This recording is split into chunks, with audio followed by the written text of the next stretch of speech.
नौकरानी बना के रखला तू रानी के सपना दिखा के बोला बोला के चलनी हम राजा जी माई के पहले जे जनती चूल्हा चौकी करो बाई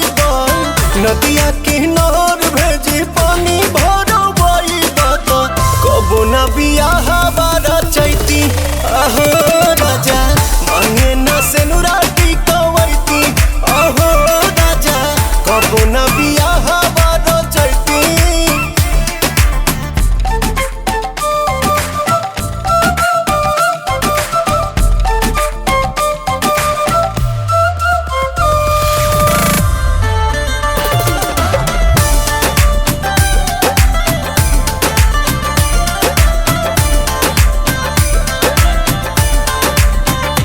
साड़ी दिहल पापा जी के गाड़ी दिहल पापा जी के जौना पर घूमी तू ऐस करेला कबहू खर्च नहीं कैस करेला कुल ही कमाइया सबत पौड़ाई बन सारी सारी रात पिया ओनिए बिताई बात अपन भोजन न बसियती आहो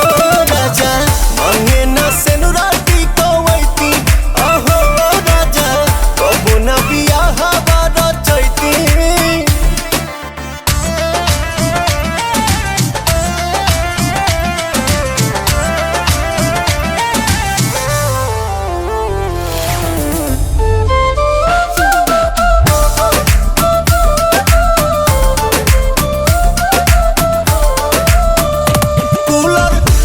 पंखा टीवी संगे पहला सुनर बीबी तबो कहे न पिया कदर करेला हर घड़ी हमसे कदर करेला